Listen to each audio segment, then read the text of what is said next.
Bab 626. Mengancam. Semua orang memandang warrior Yang. Kerajaan Dinghan telah dikalahkan, dan sekarang tergantung pada sikap wilayah selatan. Jika warrior yang memilih untuk tidak berperang, maka dunia manusia bisa mendapatkan kedamaian sesaat. Tetapi jika warrior yang memilih untuk berperang, maka itu berarti perang baru saja dimulai, tetapi kali ini bukan lagi kerajaan Dinghan yang memiliki keunggulan. Apakah pendekar pedang memasuki perbendaharaan atau darah mengalir, itu semua tergantung pada warrior Yang. Setelah beberapa lama, warrior yang membuka matanya perlahan, lalu menatap Pak Tuamu dan berkata, "Dengan kekuatan Pak Tuamu, bisakah membunuh Drano Luo ini?" Semua orang tercengang. Raut wajah Drano Luo, suku monster dewa, dan satu-satunya master di Tanah Suci langsung berubah. Saat ini, baik wilayah selatan dan kerajaan Dinghan telah terluka parah. Dalam pandangan mereka, kedua belah pihak perlu memulihkan diri. Tetapi mereka tidak menyangka bahwa warrior yang ingin berperang, dan juga ingin membunuh setengah suci. Ini adalah orang gila yang tidak bisa membaca keadaan. Mendengar kata-kata warrior Yang, bahkan Pak Tuamu sedikit terkejut. Dia tidak menyangka warrior yang memiliki ide ini. Dia merenung sedikit, dan berkata, dia kehilangan esensi dan darah sebelumnya, kekuatannya juga sangat berkurang. Jika aku mengejar dengan keras dan mencoba yang terbaik, aku yakin 60% yakin akan membunuhnya, dan 90% pasti akan lebih menyakitinya. Apakah Pak Tuamu perlu mengorbankan sesuatu? Warrior yang bertanya lagi. Pak Tuamu tersenyum dan berkata, aku akan kehilangan sedikit, tetapi tidak ada apa-apanya. Warrior yang mengangguk dan berkata, dalam hal ini, tolong minta Pak Tuamu untuk mengambil tindakan untuk menyingkirkan setengah suci kerajaan Dinghan. Manusia. Hanya perlu 1/2 suci saja sudah cukup. Bukannya warrior yang tidak mau berdamai, saat ini dia sedang terluka parah, dan butuh waktu untuk memulihkan dan melarutkan jiwa pedang di tubuhnya. Tapi dia sangat jelas bahwa apa yang disebut gencatan senjata kerajaan Dinghan hanyalah omong kosong. Segera setelah bala bantuan dari Tanah Suci tiba, atau jika hanya sedikit kesempatan, mereka akan kembali dan meninggalkan wilayah selatan mati tanpa tempat pemakaman. Sekarang wilayah selatan memiliki keuntungan, jika tidak memahami keuntungan ini, akan terlalu bodoh. Pak Tuamu memandang warrior yang sebentar, lalu tertawa terbahak-bahak. Saat Pak Tuamu muncul di lapangan dengan tawa keras, Pak Tuamu tiba-tiba menghilang di tempat yang sama, lalu menembak ke arah Drano Luo. Bahkan jika aku mati, aku akan membawamu ke pemakaman bersama. Suara mengerikan Drano Luo terdengar di lapangan, kemudian jatuh ke kehampaan pada saat yang sama dengan Pak Tuamu. Warrior yang berpikir, dan semua monster pedang di tubuhnya dilepaskan, lalu berkata, bunuh. Semua orang di kerajaan Dinghan akan dibunuh. Bunuh. Banyak pendekar hitam dari wilayah selatan menyerbu keluar dari kota kuno dan bergegas menuju tentara kerajaan Dinghan. Pada saat ini, pasukan kerajaan Dinghan telah kehilangan pelatih kepala. Selain itu, sebelumnya dikejutkan oleh kekuatan warrior Yang, seluruh pasukan berada dalam kekacauan. Melihat pendekar hitam dari wilayah selatan bergegas, banyak orang tidak pergi ke musuh pada awalnya, tetapi berbalik dan melarikan diri. Tentara tanpa pelatih bukan lagi apa-apa. Ancaman terhadap wilayah selatan di lapangan masih tetap ada, selama 4 monster dewa dan setengah suci Tanah Suci itu. Drano Luo diseret oleh Pak Tuamu untuk bertarung di kehampaan, dan keempat monster dewa segera mengambil kepala setengah suci Tanah Suci. Warrior Yang, kamu sangat merendahkan Tanah Suciku.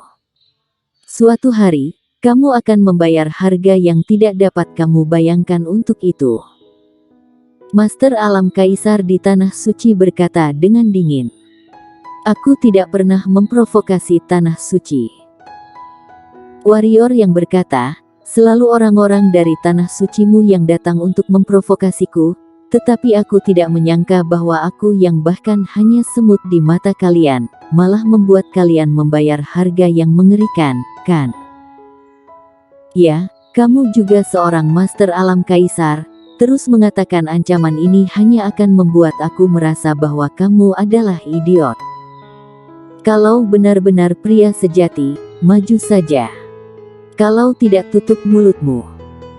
Pada akhirnya, karena keasyikan permainan, jiwa pedang keluar lagi dari tubuh warrior yang, dan ada beberapa lubang pedang lagi di tubuhnya. Wajah warrior yang menjadi lebih pucat. Master Tanah Suci memiliki ekspresi marah di wajahnya. Jika visinya bisa membunuh orang, maka warrior yang akan mati puluhan kali. Dia juga sangat ingin membunuh warrior yang, tetapi saat ini, di sekitar warrior yang, semua alam kaisar yang berkuasa di wilayah selatan, termasuk Raja Siluman berkumpul. Bahkan jika dia bergabung dengan klan monster dewa, takutnya tidak dapat membunuh warrior yang. Apalagi saat ini warrior yang masih tetap alam kaisar, ilmu pedang semacam itu, bahkan dia harus takut. Memikirkan hal ini, dia sudah memiliki penyesalan di dalam hatinya. Namun klan monster dewa tidak mau mundur karena akarnya berada di benua pendekar hitam. Jika mereka mundur sekarang, kecuali jika klan pindah ke Tanah Suci, jika tidak, yang menunggu mereka akan menjadi balas dendam gila dari Raja Siluman. Oleh karena itu, mereka hanya bisa membunuh Raja Siluman dalam satu gerakan sementara Pak Tuamu ditahan. Suku monster dewa akan segera memulai penyerangan. Pada saat ini, warrior yang tiba-tiba menggenggam gagang pedang bagian dalam sarung pedang kuno dengan tangan kanannya sambil berkata, Raja Siluman, selalu kamu yang membantuku. Sekarang saatnya aku untuk membalas. Katakan, ingin membunuh siapa? Aku mau lihat, para monster dewa ini apakah dapat menahan keterampilan pedangku. Warrior yang mengatakan ini, hanya berpura-pura sombong saja. Karena keadaan tubuhnya saat ini, jangankan menghunus pedang, bahkan jika dia berani menggerakkan jiwa pedang, dia akan segera dibunuh oleh jiwa pedang itu. Tapi dia tidak bisa menahannya. Meskipun Dranoluo tidak ada, saat ini 4 monster dewa dan manusia dari Tanah Suci masih lebih kuat dari yang lain dalam hal kekuatan keseluruhan. Jika berada dalam pertempuran, bahkan jika wilayah selatan menang, itu akan menjadi kemenangan yang mengerikan. Situasi seperti itu bukanlah yang ingin dia lihat. Mendengar kata-kata warrior yang, wajah Raja Naga dan yang lainnya berubah drastis. Mereka adalah monster dewa dan pertahanan fisik mereka juga sangat menakutkan, tetapi mereka pasti tidak ingin melawan keterampilan pedang warrior Yan. Karena jika mereka menanggungnya, mereka pasti akan terluka parah. Kalau begitu, ditambah Raja Siluman yang hebat, pasti akan mati. Raja Siluman melirik warrior yang. Ketika dia melihat tangan warrior yang memegang gagang sedikit gemetar, mata Raja Siluman melompat dan dia sedikit mengerang. Dia kemudian memandang Raja Naga dan yang lainnya di samping, tersenyum dan berkata, sebelumnya, ketika mereka mengepung Pak Tuamu, mereka semua menderita luka dengan derajat yang berbeda-beda. Bagaimana kalau seperti ini, kamu menebas 2 pedang pada mereka, lalu sisanya serahkan padaku. Jangan khawatir, bahkan jika aku tidak bisa bunuh mereka semua, aku bisa membunuh setidaknya setengah dari mereka. Warrior yang, kamu akan membayar mahal untuk hari ini. Mendengar apa yang dikatakan warrior yang dan Raja Siluman, Master Tanah Suci tidak berani lagi tinggal di sini.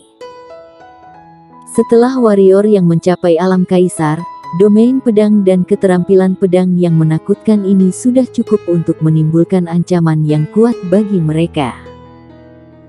Ada Raja Siluman di sebelahnya, jadi bisa dikatakan, warrior yang dan Raja Siluman bergabung, dapat membunuh siapapun yang ingin dibunuh. Dia tidak ingin jatuh di sini, jadi tanpa ragu-ragu, dia berbalik dan pergi. Melihat Master Tanah Suci pergi, wajah Raja Naga dan lainnya masam. Mereka tidak menyangka orang Tanah Suci pergi begitu saja, tidak memedulikan mereka sedikit pun. Melihat ke arah Master Tanah Suci pergi, warrior yang mengangguk sedikit, lalu senyum muncul di wajahnya, tangannya sedikit bergerak. Melihat dalam adegan ini, wajah Raja Naga dan yang lainnya berubah drastis lagi. Mereka sebenarnya sempat mundur, karena saat ini warrior yang ditambah keterampilan pedang yang menakutkan itu benar-benar bisa mengancam mereka dengan serius. Kultivasi ke titik seperti itu, tidak ada yang mau mati. Hanya saja mereka adalah kaisar monster dewa. Jika mereka ketakutan secara kasat mata, bagaimana mereka bisa terlihat baik? Tapi melihat warrior yang hendak menghunus pedangnya, Raja Naga dan yang lainnya tiba-tiba merasa sedikit kedinginan.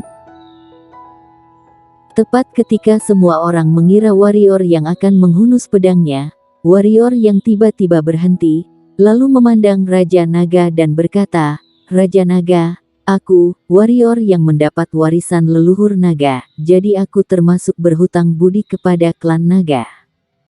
Hari ini, aku tidak akan melawan klan naga.